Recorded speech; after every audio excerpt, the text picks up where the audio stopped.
Greetings, everyone, and welcome to Under the Fig Tree. I'm Troy. And I'm Bruce. And today we have in studio Dr. Tim and Sheryl Brewer. Welcome. Thank you. Thank you for having us. And I believe what we're going to talk about is the importance of temperament in marriage. So last time Dr. Tim and Sheryl were on, I'm going to tell you now, it was the highest rated episode that we've ever had. Sure was. Still is. Yep. And you guys really helped us share with the people about the importance of marriage and having a godly marriage. And I'm excited to have you back to talk about this temperament and what that actually means. So I'm going to let you guys talk for a little while, and I'm going to learn a lot. So am I. Well, we're just honored to be here. You know, you two men are mentors to us, your spiritual mentors. We love you so much, and we're just honored to be here and be a part of the show. Amen. Awesome. Appreciate that. We're blessed by that.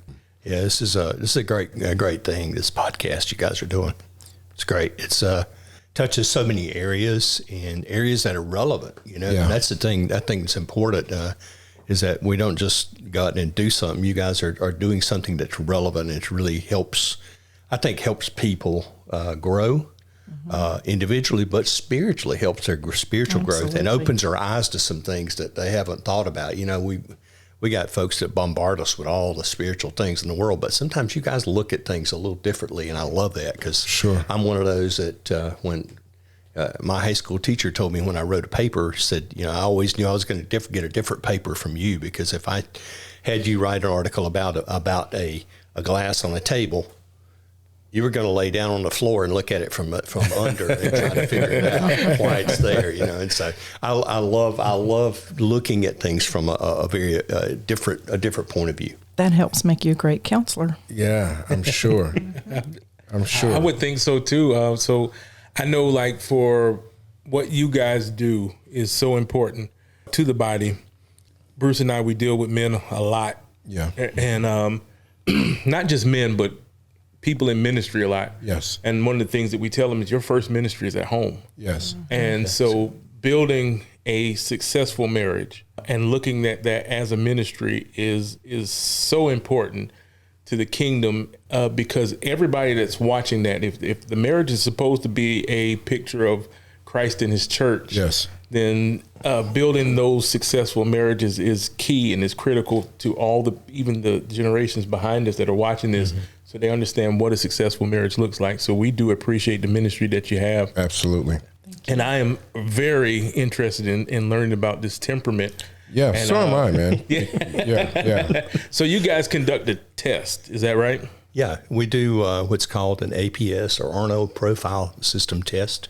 We've been trained in this thing for a long time, and we've done literally hundreds of profiles and over thousands of sessions, because there's usually, to do it right, it takes you at least 3 sessions to go through the profile with folks, because it has 3 areas, and we'll talk about that in a little bit. But yeah, it's a clinical test, and you know, some folks go, "Oh, I can get it online." Yeah, no, it's not like a self-help thing that you can record. You know, that you can go online and do. And what's the magazine that a lot of the ladies read? You know, they have their surveys in them, you know, all that. Cosmopolitan and such. Such like that. It's not something you can do.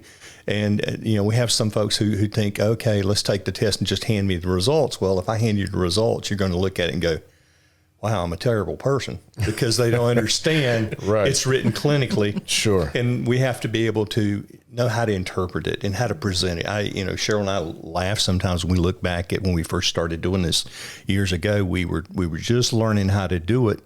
And sometimes we would actually just read it straight from the profile, and man, it's brutal sometimes. And it's like, why would anybody want to come back for more of this? You know, God's grace. God's grace. But we've learned you know, by doing it and having good mentors to show us a little bit about how to do it.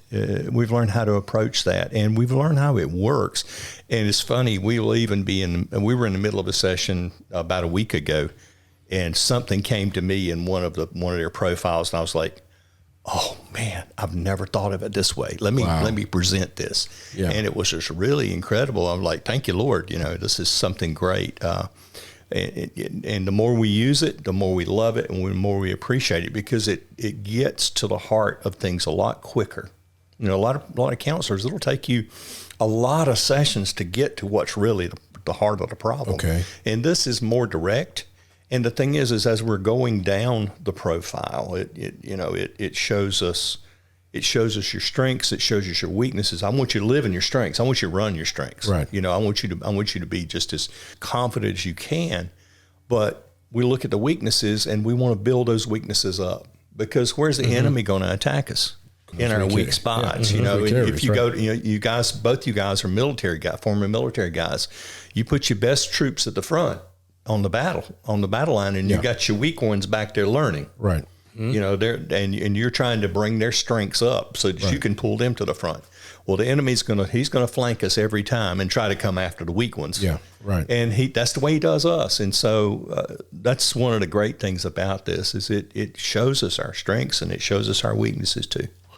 And before Tim explains a little bit more about temperament and we get into how it's important in marriage, the one thing that we always tell our counselees that I want to share with you guys, Jesus had every strength of all the temperaments. Okay. None of the weakness. Wow. Yeah.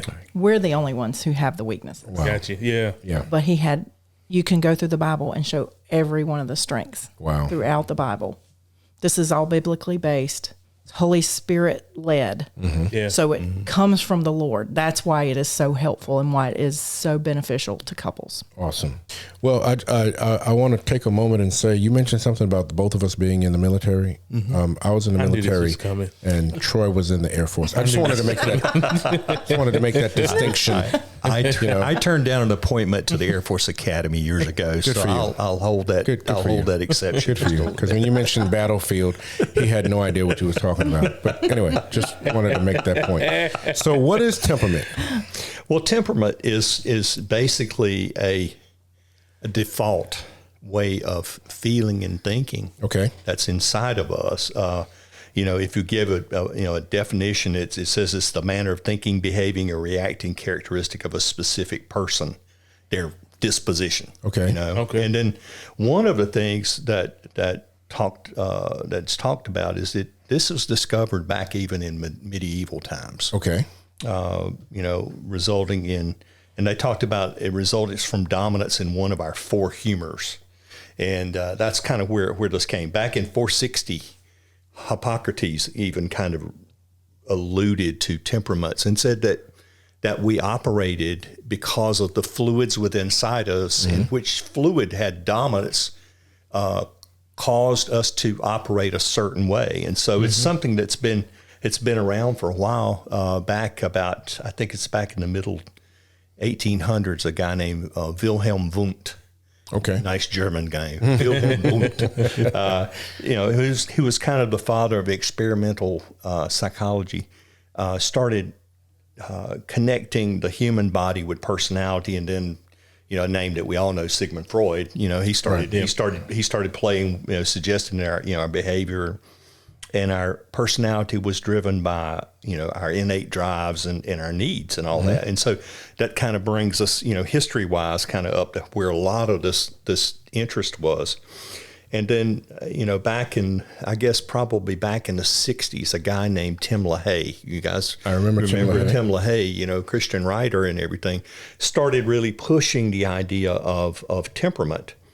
And he started doing research, and he identified 4 temperaments, and he used that ancient research to kind of bring that forward. Okay. And it really kind of opened it up. And then some of our mentors that we just dearly love, are great people, Dr. Richard and Phyllis Arno, kind of picked this up back about 1983. He had gone and had a degree, and he was actually a pastor, and he had gone, Methodist pastor, I believe, if I remember correctly. He was a Methodist pastor, and then he started researching. He felt God was calling him to counseling. He had pastored for a lot of years, and felt God was calling him to counseling. And then somewhere in the process, the Holy Spirit came along, and he became Spirit-filled and all that. And so, praise Jesus. yeah, and he actually worked with with CBN for a long time. Okay. He was over the counseling department for CBN for a long time. But he started researching, hey, there's a better way to do this. There's got to be a better way to do this. And so he and his wife kind of went on a journey, and they did like 5,000 clients doing research on what their needs were, their wants, desires, and all that. And then he started, he had done a lot of research. He had done research at Duke and all of that, and he had done a lot of other research, and he found this model called the 5B model by Will Schutz that had done it. It's kind of a temporary, kind of a personality test that was really caught his eye. And so he felt like the Holy Spirit was saying, hey, look, this can be used. This is a tool that can be used for good. And so he started praying about it. And so he started adapting that test using that premise to be able to kind of put it all together. And so that's kind of a long version of how all that came to be. But he and his wife actually did further research because they couldn't find exactly which category she fit in. Okay. It didn't work. They had a lot of disagreements with Tim LaHaye over it. Wow. Really? He told Phyllis, he said, "You're a wounded sanguine." And she said, "I'm not wounded. Wow. That can't fit me." Yeah. Yeah, she said she grew up in a pastor's home. She said, I had a great life. My parents were wonderful to me. I have not had dysfunction in any way. Right. She's probably in the 1% of the entire population of the world, but she said it just didn't fit me. And so they came up with the fifth temperament, which we can talk about in just a little bit, but it's and so that has really opened up. And it's funny because Sheryl and I both have that temperament within us That fifth temperament. in one portion of us. Okay. And so, but it's really really fun for us. You have asked us, we're doing a session of something that we can just like go way too long on probably. So you'll have to tell us to shut up. Tim can get long-winded and do sidetracks and stories and all kinds of stuff. So you have taking notes, man. Keep you talking. have to kind of go, come on, Tim, pull it back in here. But anyway, it's wonderful. And if we want to look at Scripture, where a lot of it comes from, Psalms 139:14, I will praise you for I'm fearfully and wonderfully made. Mm-hmm. Amen. Yes. Marvelous are your works,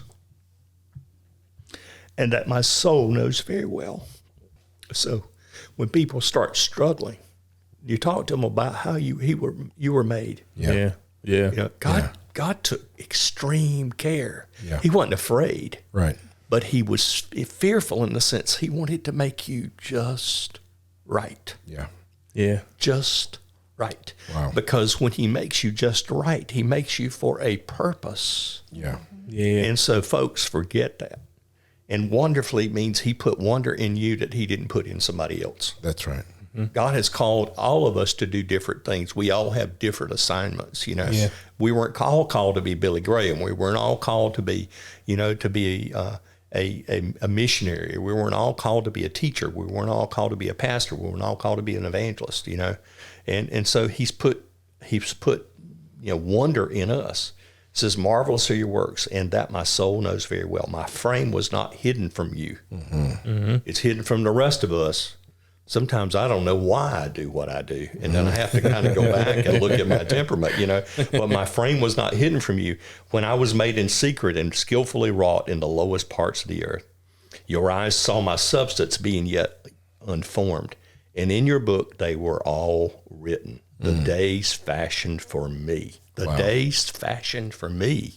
Yeah. Yeah. Hey. That means I got the tools to handle the day. Yeah. Yes, you do. I got the tools. And when as yet there were none of them. Anyway, throw something I just want to say before, because I know we need to get into how it's important to marriage now that you kind of get a little basis. Mm-hmm. The thing I love about temperament, what is one of the things the enemy fights everybody with? Their identity. Yes. Mm-hmm. Absolutely. And the temperament helps bring back who you are. Just like he was saying, who God made you to be. Yeah. And the enemy can use your temperament against you. which is what Tim was saying with him coming in against those weaknesses. So when you understand that, it empowers you. Yeah. Wow. That's And it's awesome. It's awesome. Yeah, and it's so good to when you finally start understanding yourself. You go, I'm not crazy. I'm made this way. I'm not crazy, you know. And you know, No matter what my spouse says. Exactly, exactly right. And you know, we were when I was working on my doctorate, we were like 7 years into our marriage when I first started studying this. And I had researched this thing to death as to which direction I wanted to go with all this. And then I found this and I was like, this looks interesting. And the more I studied, I was like, this is where we're going to go. This is where we're going to live. And when we did the testing and we started going over them together, it was like, you really feel that way? And she goes, you He's feel nodding. that way? And I'm going, yes. For those of you who can't see that, he was nodding. Yes, I do feel that way. And you did not hear my brains rattle. Anyway, it's we found things out about each other that we didn't know, and we did these in front of our children. Okay. And we also did theirs, and it was glaring. Wow. It was glaring when we did those. Wow. Yeah, and our son is one that he has very strong temperament characteristics in strong categories, and for him to go, yeah, that is me, is very unusual, because usually you have to pry that out of people. Right, but right. he was very open and going, yeah, that's who I am. That's exactly the way I think, you know. And so it's really cool to be able to do that. But it's a lot of for us a lot of fun. We enjoy being able to do that because we start talking. They take this little survey, and then we start interpreting and talking about the areas and everything. And I go, you got all that from those questions? Wow. How did you get all that from those questions? You know, and so, but temperament has 3 areas.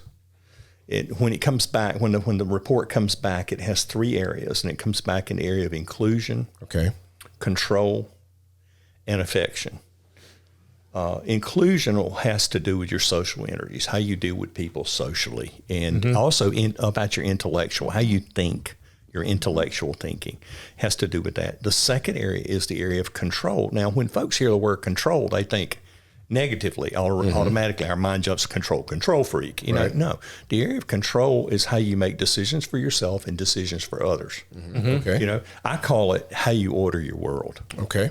I want to be able to order my world so I know how to work within it, you know, and that kind of thing. And so that's the area of control. And then the last one is the area of affection. And that's how you give and receive love to those that are closest to you, you know, like your spouse, your children, family members, and even a small group of friends maybe that you're closest with. And depending on your temperament type will determine how many group of friends you're going to have.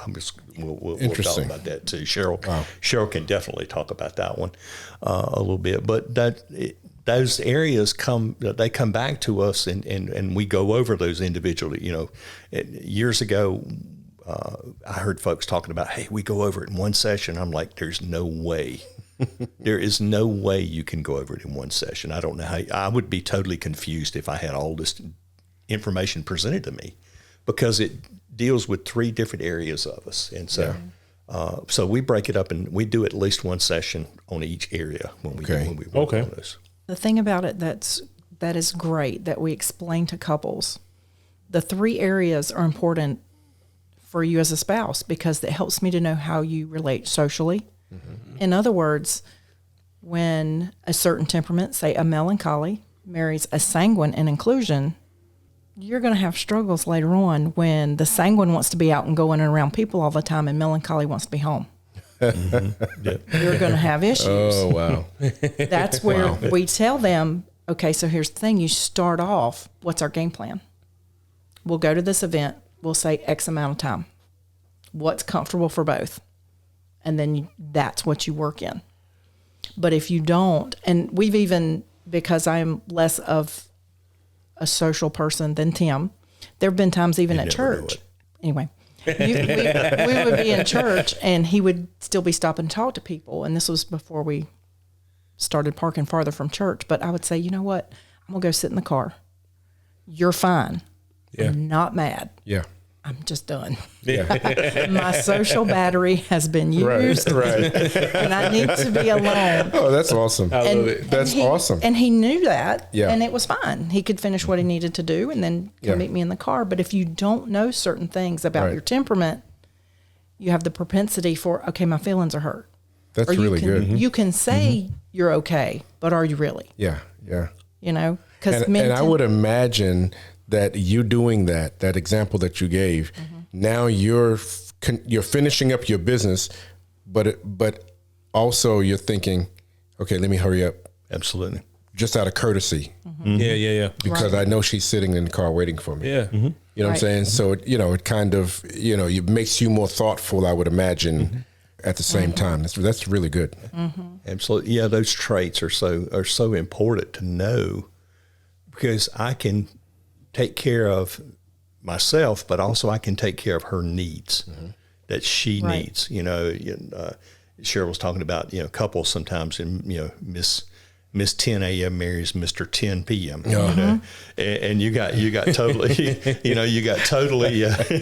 you got folks. One wants to go out and have a good time and go hang with the friends, and the rest is like, let me stay home and watch a movie. I just want a nap, that kind of thing.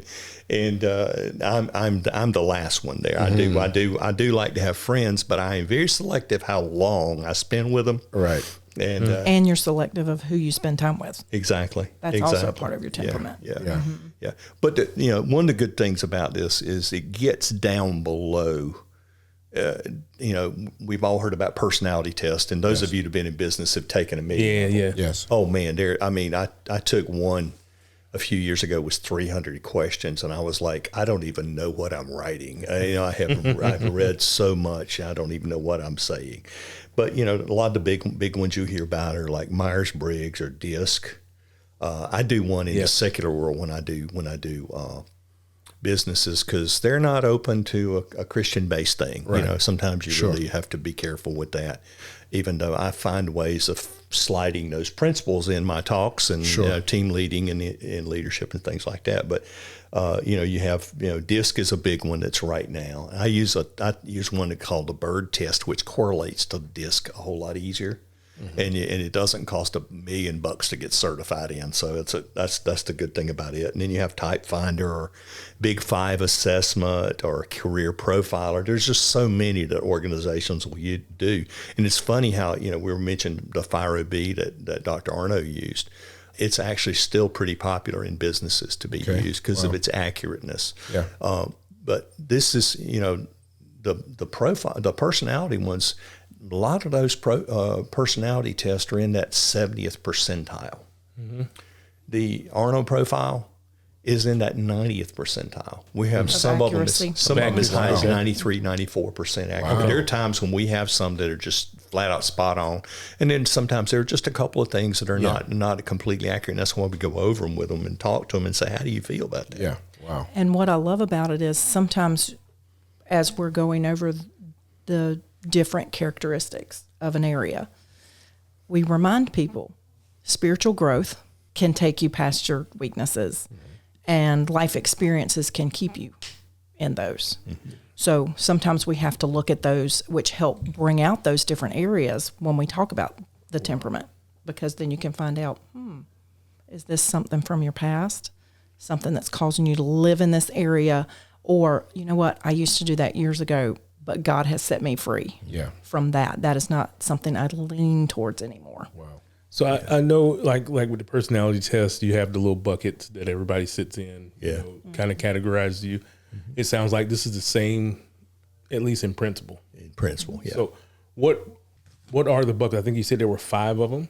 So what are the 5 areas? Before we do that, let me throw something in real quick. Yeah. And we were talking about the temperament, about the personality.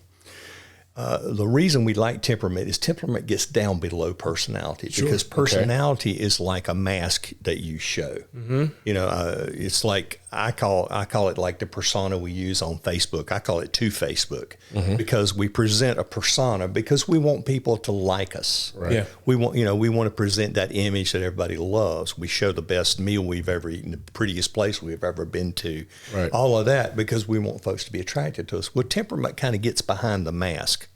And you have to test to really get it accurate. You can't just, I can look at somebody and know they have a few certain traits, but there have been times I've been so wrong, it just blew me away. And then, Sheryl and I've tried, and we've done, like we said, we've done hundreds of these profiles and thousands of sessions trying to, help interpret this stuff with people, but you have to test. But temperament actually comes from the DNA from our parents. It's not like blue eyes or brown hair or whatever. It's that spiritual DNA that comes. Their feelings, their thoughts, all of that thing that they're inherited from your parents. Generational curses. Yeah, it can identify that as well. A lot of those things can really be tied with generational curses. Absolutely, but it's that DNA that we get from our parents, and so that temperament is where we are at our default, where we are at the beginning, where we are at our weaknesses, and we can default to those in our weaknesses. Right. And we can even default past our spiritual growth back to that default. But that temperament plus the life experiences create character. And then so temperament and character gives us our personality. And so it gets down below the personality. Okay. And so that's why we love this, is because sometimes it cuts. We say sometimes it cuts to the core. It kind of lets us know, hey, this is where you are. And that temperament doesn't change. It's who we are. It's who we're made. Yeah, that's what I was going to ask. Have you seen it?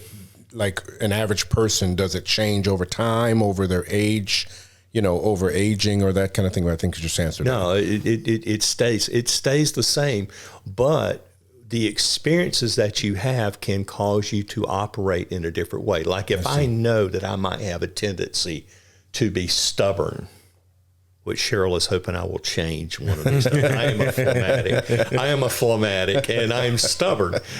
But the reason I'm stubborn is because I am one of the traits of the phlegmatic is that I will research it to death to make sure I make the right decision. So when I make the decision, it is the right decision. That kind of thing.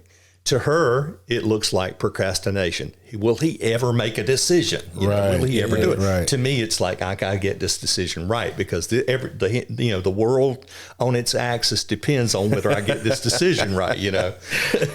And so and then he says, "Blue. We're going with blue." Okay, thank you. Finally, but the temperament is you can grow, you can have spiritual maturity and grow past some of the weaknesses that you have. And you can also, we have folks that sometimes that come into us and they are not living in their real temperament. They're living and this happens a lot of times especially with women who maybe doesn't have a husband who's leading in the house. Okay. Yeah. And they're having to hold the reins. Yes. Of the whole house, spiritually, right? Maybe physically, maybe paying the bills. They're having to hold the reins, and they weren't intended to hold the reins, and so as a result, they're in a terrible place. And so we're like, we got to get the husband in here, and we got to talk, and we got to help him try to understand it. He's got a role to play, and so she can relax a little bit. Sometimes single moms, bless their hearts, man, single mom. They will make it happen, whether they're supposed to be the kind of person to do it. They'll work 3 jobs. They'll do whatever they're going to do, but they're going to make sure the family's successful. Right. And so sometimes not living in your temperament can cause you to be frustrated. What looks like depression can really be a major amount of frustration and anxiety. Wow. I was just going to circle back to Troy's question, because there are the 5 areas. There's choleric. And we can give you just a little snippet because there's so much about a temperament. But choleric is what most people consider that type A person. They're the driven person. They're going to do whatever it takes. Great leaders. Great leaders. Then you have the melancholy, which gets a bad rap. I'm saying it because I are one. Melancholy compulsive. Yes, that's just in control. Pray for Tim. But the melancholy, gets that, they're just the Eeyore type. But your temperaments are your creative people. Intellectually, they are the ones who are your musicians, your writers. Okay. They are the ones who, painters. They're very into the arts, very mindful, very intellectual people if it's in their area of inclusion. Then you have the phlegmatic, as Tim was referring to. The phlegmatic is your peacemaker. The phlegmatic is your diplomat. They very much can come into a room and read the room. They know already something about you before they talk to you. Got it. Yeah. And we're also pulling in what we've learned from the spiritual. Phlegmatics are... There's a discernment factor. From just what we've done in the profiles we've used, we have a lot of people we found who have a very prophetic gift if they are phlegmatic. Just part of what's tied there. Then there is the sanguine. Sanguine loves everybody and everybody loves sanguine. They're the people person, the sunshine people. Want to make everybody happy. And then there is the supine. That is the fifth temperament that was discovered. Supine is what I like to call the Reese cup of the temperaments because it's melancholy and sanguine smacked together. Wow. So you have a little bit of the melancholy tendencies and a little bit of the sanguine tendencies with it as well. That's interesting, man. Yeah. So do you find anybody who's kind of almost equal across the board with all five present? It's almost Very impossible seldom. to do all five. Yeah.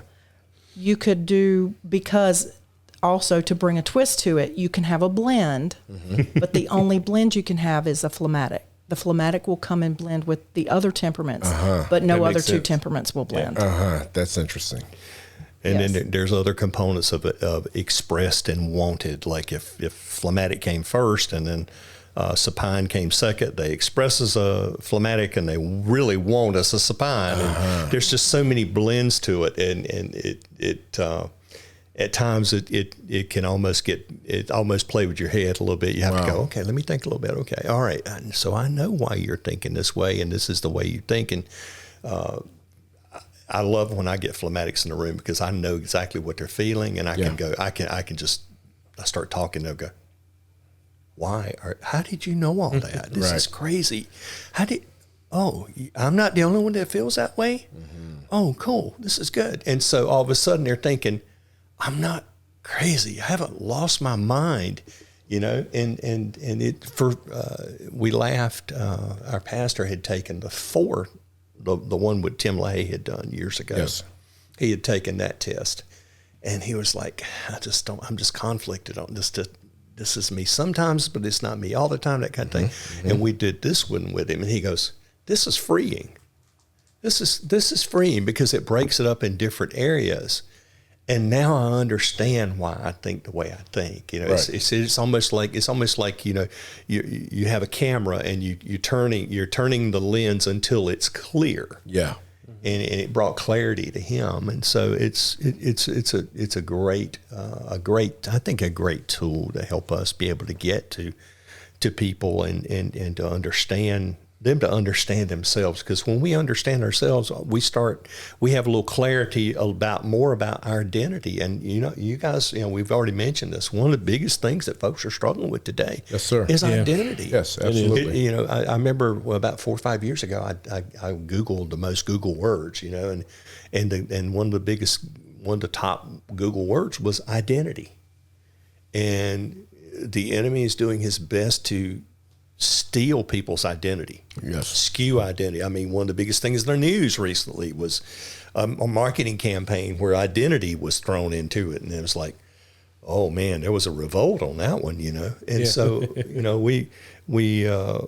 we have to. I think this helps folks understand a little bit more about themselves, and then when we can work the word into it a little bit more and help them understand their spiritual identity, I think we're really making progress. Wow. So if you take this, the 5 different components or the 5 different temperaments, how do you use this in your practice, and how do you take that?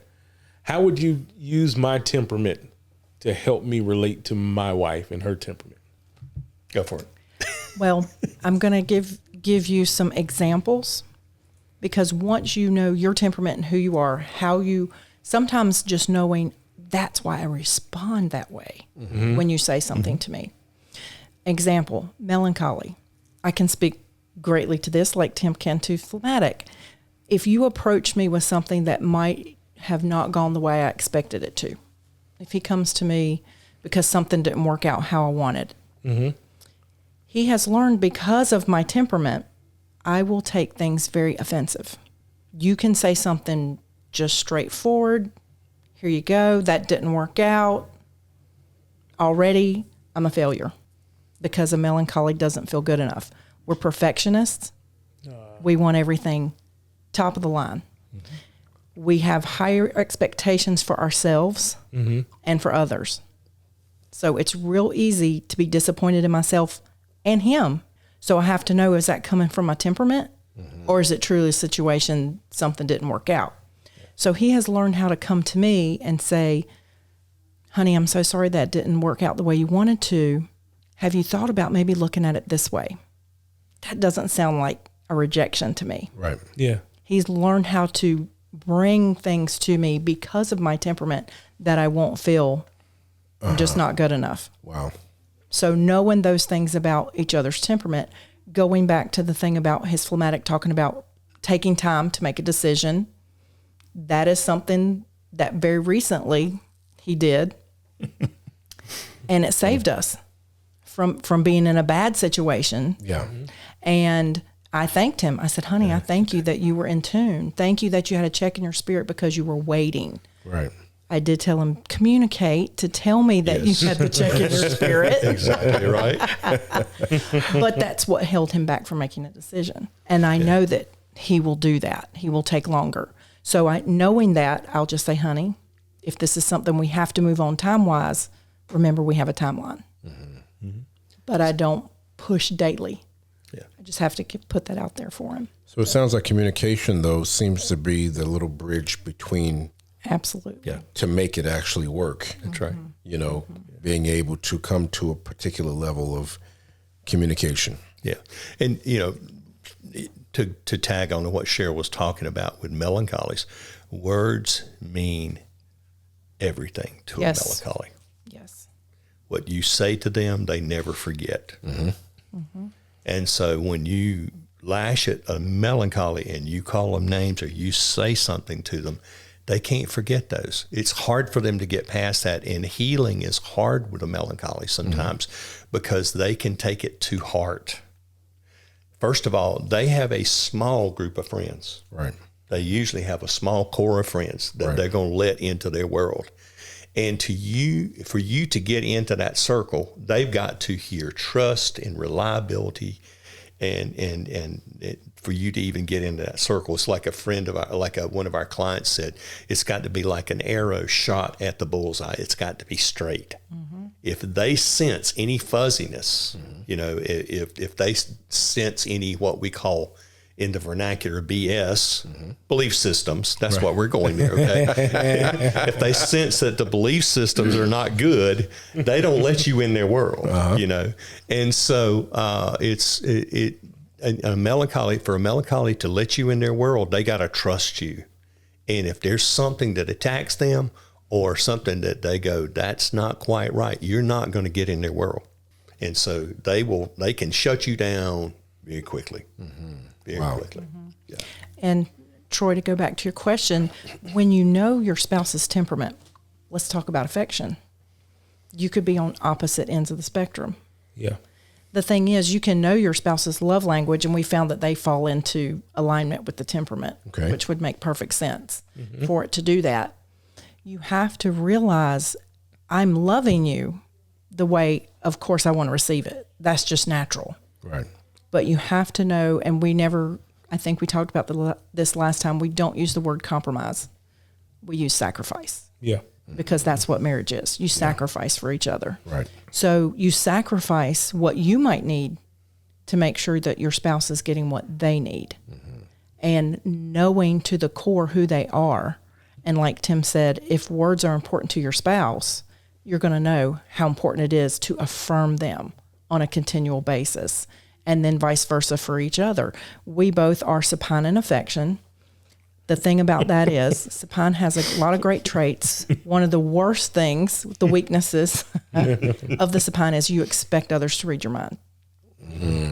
Wow. So our affection, if we're not careful, can get cold because we're not communicating. Right. I'm expecting him to, well, how long have you been with me?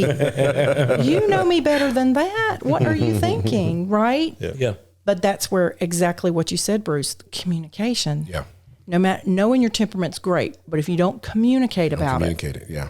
then it doesn't work. Yeah. It works for you because you know about yourself. Sure. But if you're not communicating and sharing those needs with each other, another area of the temperament, once we learned that, I found out that the phlegmatic part of Tim, and when I say isn't thoughtful, they don't always go beyond, I hate to say it, baby, I'm sorry, but it's true. Phlegmatics can be a little selfish. They can. It's just the way their minds work. Mm-hmm. Yeah.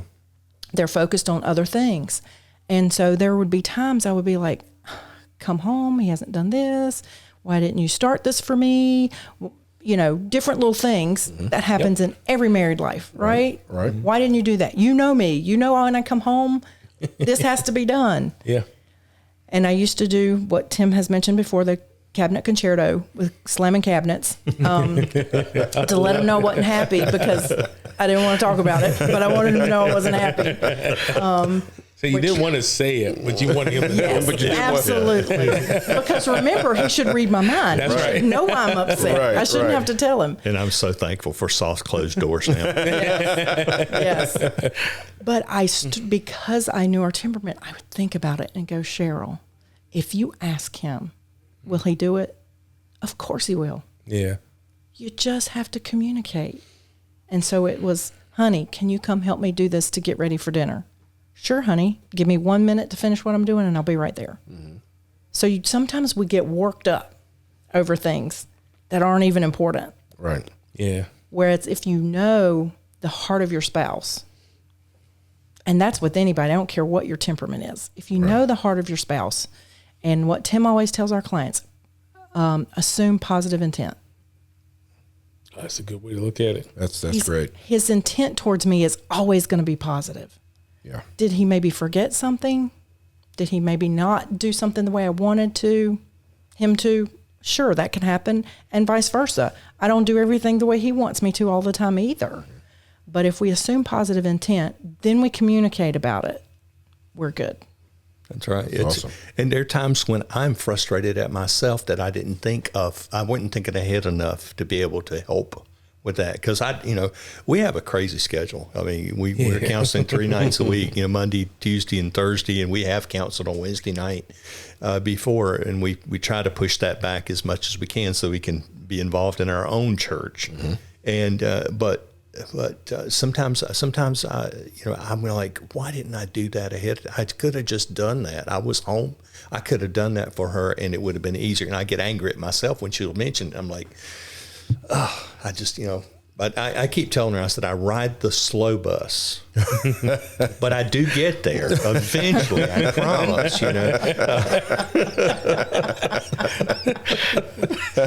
My heart's there. It just takes me a little while to get there, and so and then sometimes when she's discussing, I'm already there, and I'm sitting there waiting. Okay, she'll work through it, and she'll finally get to me. I'm there. But it's another subject within itself. But it's so good, to know these tendencies. Like I can actually pull up part of Troy's here. I've got Troy's profile here. Oh, you already did yours. See, I'm sitting here the whole time I'm saying it would have been great if we had done it like you and I had done it, not you and I together, but right. for the podcast, That would have been and cool. so we may have to have y'all come back, man, and put us on the spot, man. Yeah. Well, please feel free to put Troy on the spot now. I'm just going to pull a couple knew we of were things. kindred spirits. I'm just going to. Troy's like, oh my goodness. Put the knife down, Troy, please. No, just a couple of things I'm going to pull out of Troy's. I think it's good. Is like in his area of control. one of these things that says good leadership capabilities, especially Absolutely. if he's able to move in unknown areas at his own pace. Okay. So he's got the ability to lead, but he wants to be competent. He wants to be in control. He wants to know he's mastered the material before he walks into it. Mm-hmm. Pretty accurate? That is pretty accurate. Pretty accurate. And so, for instance, if Tisha is wanting Troy to make a decision before he has all the facts and he feels good about it, and she pushes him, what's he going to do? He's going to be either angry or he's going to dig his heels in and say, wait, I'm got to figure this thing out. I've got to feel like I'm in control of this. So if she knows that's a trait he has, she is very careful how she approaches and pushes him there. And to make sure he has all the information and time to process. Yeah. We need to make sure she gets a copy of this. Okay. It's been a while since we went over this. It's been years ago since we did this. We probably need to do that. And here's another statement. Compulsively demands truth, order, reliability, and dependability from himself and others. Mm-hmm. Yeah. So he holds himself at a high standard, sometimes a standard that he can't even reach. Mm-hmm. It angers him. Sometimes he's got his standard so high it makes him angry that I can't even reach my own standard. And then we got all these slackers out here walking around. They're clocking in at 7:59 and they clock out at 5 o'clock exactly. Right. He wants folks around him to go the extra mile. Right. Take their load. Don't be throwing it on my desk at the last minute. Right. And so knowing things like that, for a spouse, especially, I always tell melancholies they need to have a beach bum in their lives. Because they need to learn. They need to sometimes not hold their standard quite so high. Yeah. They need one or two of those people that live paycheck to paycheck. Surf's that dude, man. Let's go, man. Let's have a good time. Hang 10. All that junk. And so just to kind of lighten them up, because sometimes they can get a little heavy. Troy loves to laugh. That was one thing I would say about him. He loves to laugh. Right. But a lot of times the melancholies can get a little serious, and us phlegmatics, heaven help us. We're just like, flatline, like on the heart monitor, we can be flatline sometimes because all we're thinking about is the next nap we're going to get, that kind of thing, because our energy level is just not super strong, And so if you got like a sanguine out there, like if Sheryl was a sanguine and she wanted to go and do all kind of things, all kind of activities, and she's married to a phlegmatic, and I'm like, I'll go with you for a while, but we got to come home, soon, kind of thing. Yeah. She needs to know that. Yeah. And knowing that in your relationship, and I'll be honest with you, it plays into your kids too, because your kids, you will learn that you probably need to approach your kids a little differently sometimes. We as parents, we've been, one size fits all. You're going to do what I say, and that's going to be it. That kind of thing all the time. Sometimes that doesn't work with every kid. No, there's ways of discipline, and I grew from the old school. Hey man, you put the hand of correction on the seat of understanding, that kind of thing. Right. And sometimes that doesn't work as well with every kid. Right. We had two very different kids. Our first one came out, man, she was like bright eyes, looking around like, "Whoa, this is cool, man." Hey, And then the other one came out, and he was like, had this wrinkled face like, it's cold out here, man. Lights are bright. Put me back. And so, different, sometimes, I was a teacher for 20 years, and I wish I had known about this. I believe I would have treated kids different, in a different way of being able to reach them and getting, because the cool thing is when you got more tools, you can get more potential out of people. Yeah. Wow. That's true. And you want to motivate people. Sometimes everybody's not motivated the same way. If I know what your motivation is, I can get more out of you. Yeah. Yeah. And if I can say real quick, sometimes we're talking about when people are opposites, how that looks. Well, sometimes you butt heads because you're the same. Oh boy. Good point. So knowing that, we had a couple we worked with, and they were both melancholy and control. And they had a hard time making decisions. They weren't getting along well. And we went over the temperament, and the husband had the light bulb moment. And it was great because you saw it happen. Mm-hmm. And then he said, now I get it. I'm the same way. And if I talk to her about these things to myself, I would not receive it. Mm-hmm. So now I get it. Wow. He had to see it from that same point of view. And then he realized, oh my gosh. Yeah. Now I know how she feels. Yeah. How would I respond to the? Yes. Yeah. Exactly. That's good. That's awesome.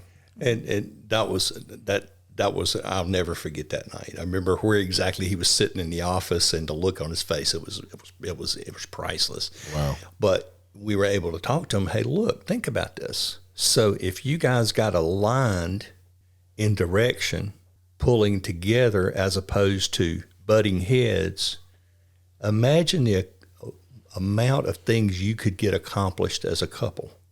And I went on and used the example. I know you guys have probably seen this example of how oxen, when they're trained, of course, in a yoke, and they usually try to put them in, equal size oxen when they train them. Mm-hmm.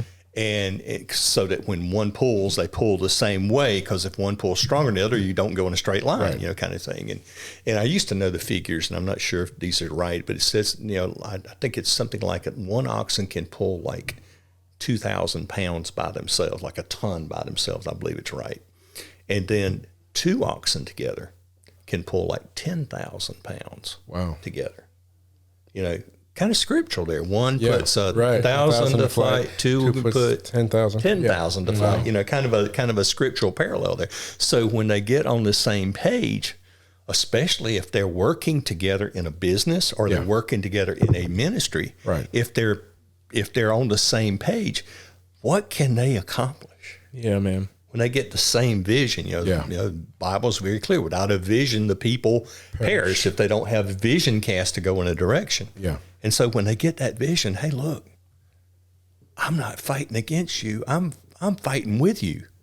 We're together. We're pulling it together. Wow. So I'm looking at these three areas, and I don't know if you've ever been asked this before. So you have inclusion, control, and affection. Yes. Okay, and then you have the 5 buckets that kind of can be configured over those 3 areas. In any of those areas, is it beneficial for someone to have the same or be in the same bucket? If that makes sense. So is it beneficial in the area of control for both parties to be a phlegmatic, or in the area of affection, can both parties be melancholy? Mm-hmm. Is there any scenario where that's beneficial? When you know your strengths, it's kind of like what Tim was talking about, and you're working together with that, it can so be beneficial, as long as you both know that. Got it. Otherwise, you do the butting of heads because you're not relating to each other. Or here's the thing, talk about the area of control if you're both melancholy. So you're both expecting perfectionism. You're both wanting it to be perfect. You're both wanting truth, order, reliability. As long as you both know that about each other, you're going to ride great together with all your decisions. Mm-hmm. But put it this way, say one of the spouse isn't spiritually where they should be or in sin. Yeah. Then you're going to have issues because they're going to want to dominate. Yeah. Because they don't bring with their temperament the submission of the Lord. That's a good point. Wow, that's great, man. Yeah. That's awesome. Yeah. And to kind of go to that question and talk a little bit more, is it necessary? No. If it is, it's great. But remember, it's kind of like being married. If we were both the same, one of us would be unnecessary. Mm-hmm. I need some different outlook. I'm a phlegmatic. I can lead, I can organize, I can get things done. But I like to work shoulder to shoulder with somebody when I do a project, because I want to be able to keep bouncing ideas. What do you think about? What do you think about? How do you feel about this? Are we going in the right direction? And if I'm getting that affirmation, man, I am even pulling stronger. Yeah. And so that's just the way I work. Clerics, they're extreme strong leaders. They've got the thing is they're on the next project in their mind while they're working on the project they're in. Yeah. They're already past it. It's like, hey, if it's a pastor, he's on this campus, but he's already building the next. He's already got the plans already built. He's got the workers lined up to build the next campus. Yeah. He knows the colors. He knows the furniture. He's already got that in his mind. Amazing. Any kind of a leader, that's choleric. Sanguines and cholerics will look a lot alike in socially. Because they're both so bright and positive, and people want to be around them. The sanguines probably doesn't have the follow through the choleric does, right? But both folks are attracted to them. I mean, sanguines are, they're like, hey, all I want to do is, Sheryl Crow song, all I want to do is have some fun. Man, that's the sanguine, man. They're a party waiting to happen, And so, but they all of these have abilities to lead. Probably if there were any, the supine is going to lead from a servant's heart, from a servant leadership position, because they're a servant. They believe in, you'll see supines all over your organizations. You'll see them in your churches. They're the ones who show up and clean up, and nobody knows that they did it. Right. Yeah. And they're not telling anybody that did it, or they'll show up and do something. I was in a church years ago when I first started teaching in South Georgia, and it was this beautiful little Assembly of God church, and it was one of those churches that if you saw something need to be done, you better jump on it and do it, because somebody else is going to beat you to it. Because it was just that church was, if I could probably test, that church was full of supines. Man. They'll get that stuff done. I mean, that church was the prettiest little church, inside, outside, grounds, everything perfect. Wow. Because there was always somebody showing up to do something. It wasn't always the same person. It's just so many different people. And any differentiation noticeable between male female as far as the supines? Honestly, no. Melancholies? It's a mixed bag. It's just a mixed bag. It truly is. Interesting. But sometimes, I'm glad you brought that up, because of a temperament and life experience, okay, it can make harder for men to sometimes be, if they are supine, to embrace being because they're more tenderhearted. They have a softer spirit to them. And in the world we live in, if you're a man with a softer spirit, then you're already labeled something you're not. Right. Yeah. Which is how the enemy attacks your identity. Yeah. Yeah. And who you are. That's really good. Wow. Yeah. Wow. Yeah. I mean, I was in the arts for so many, many years, and and as a musician and as a director and conductor and all that. And, for years when I first started, folks could look at you kind of, why are you doing that? That's not what a guy does. And I was like, yeah, it is. Yeah, it is. Yeah. I'm just as masculine as anybody else. Right. I want to shoot my guns, and I can bust wood just like the big guys. And I've worked hard. I've done construction work, and I've done all that. But that doesn't have anything to do with my identity. Yeah. My identity is totally separate from the creative side of me. Right. And so, but it's the enemy does its best to attack that portion of us, and we just have to say no. Just say no. We don't have to just because somebody throws a label on us. We don't have to be that. Right. Okay, so a question I have is there any correlation between these temperaments and mental illness that you guys have seen? Yeah, one session that we did, Sheryl and I were actually in the session, and it was we were talking with the person, and they had been diagnosed ADD or ADHD. It was one of the two that they had been diagnosed early in their lives. Okay. And bipolar. Oh, wow. And we started doing the profiles and going over the things in the profiles. And they were looking like, do you think they may have gotten it wrong? Wow. And I'm like, it's possible. I said, I'm not a psychiatrist or I'm not an MD, but I do believe that some of the things that they were dealing with were just not knowing who they were, as opposed to all of the crazy things that people label medical community are quick to throw a label, and I love the medical community, so don't get me wrong. And there are a lot of them a lot smarter than I am, but sometimes I think we throw around labels and throw medicine at people sometimes when we don't need to do that. Right. And it was just like, so I feel this way looking at this profile, and I feel this way. Maybe they didn't get it right.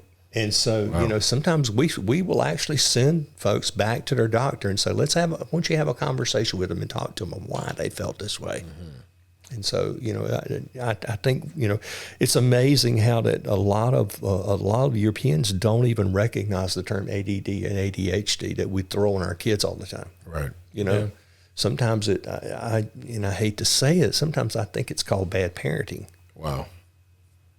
You know, sometimes there's medication needed. I've seen it. Yeah. Don't get me wrong. But sometimes I think it's called bad parenting. Wow. And if your child has a temperament where it's, okay, I have to go here and I have to go do this, and, I started to clean my room, but I didn't get it finished. Yeah. And I went and did this, and I just didn't get it finished. And so then they get labeled as something. Right. And it's their temperament. And when you learn it's their temperament, you learn sense. how to teach them to break things up. Yes. Don't give them so much at once to do because they're not going to be able to focus that long. Right. That doesn't mean they can't focus. Doesn't mean it's ADHD or ADD. It's their temperament. It's who God made them to be. It helps them learn how to break those things up. It'll help your kid learn how to study and do schoolwork. I think this is phenomenal, the work that you guys do. And absolutely, you know, these tests. One question I do have, how would someone get the test? How would they? Yeah, I want to know. Because I'm ready to take mine. So I'm going to make Robin take hers with me. I know you already said you can't just go online and you know, but where would someone go, or how can they get in touch with you guys? Right. We do these all the time, and sometimes folks will come to us just to do the temperament test. Mm-hmm. You know, and we love doing them because sometimes if it's a key that will open their eyes, we love seeing it happen. You know, those, like Sheryl was talking about, that aha moment, you know, happens. Oh, we love it. So I was just going to say, give them our email address, and what will happen is you can contact us. We will have the test actually comes from the National Christian Counseling Association. That's who we're a part of. Right. Okay. They will send it to you, say, Dr. Tim would like for you to partake. Yes. You will take the test. They will let us know when the results are in, and then we schedule a time, and that's when we go over it. Awesome. Yeah, it's real simple. It's not a long survey. And when they do it, we want them to answer the questions quickly and as objectively as they can. Don't try to overthink. There's no right or wrong answers. It doesn't tell whether you're normal or abnormal. I mean, you know, folks will ask me what normal is, and I'll say it's a setting on the dryer. I wouldn't know normal. I am not normal, and I would not know normal when it walked in my office because I just don't know what that looks like. But answer them truthfully, and we can work from there, and so we can do that. We have an office here in Charlotte in the Steel Creek area. We love to do folks. In person more than we do. We can do this online, but we love to do them in person. And if you go to our website, www.judacarecenter.org, or you can call the office, 704-426-3206. You can look us up. We're on Psychology Today, and we're in the Google listings as well too. But you need someone who's certified to do this, to be able to interpret those results, because it's like we said, it's not a questionnaire that you can get out of a magazine or something. Right. And if you don't know how to interpret this, if I handed you that sheet and said, here, this is what it is, we would probably be spending months trying to undo the damage that you would probably try to read into it, and because you have to learn how to word these things, and you have to learn how to interpret these things, but they're easy to do, and we'd be glad to do those with folks if they have that desire to do that. And we've seen folks take the temperament profile, and then all of a sudden we're working on it. It starts, well, I want to work on this now. Can we work on this? Right. So that's cool too. We're glad to do that. Wow. Amazing content, amazing work. Fantastic, man. If you would tell them one more time how to get in touch with you. That's Judah Care Center, www.judacarecenter.org.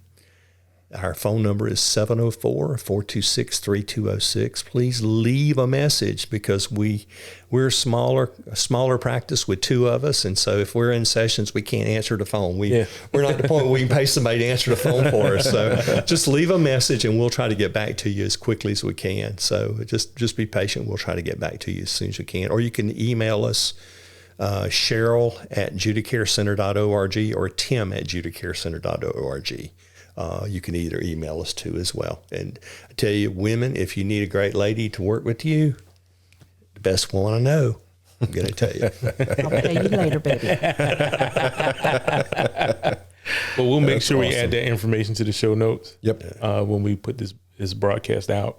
I really do want to take the opportunity to thank you guys for sharing this with us. Yes. I'm really hoping a lot of people contact you because I see this as being a very beneficial tool, if for nothing else, just to help you to understand yourself. Yeah.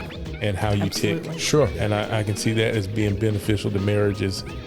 Pull that in. If you can understand yourself, you can understand how your spouse ticks. And I think it probably would eliminate a lot of pointless arguments. Sure. Sure.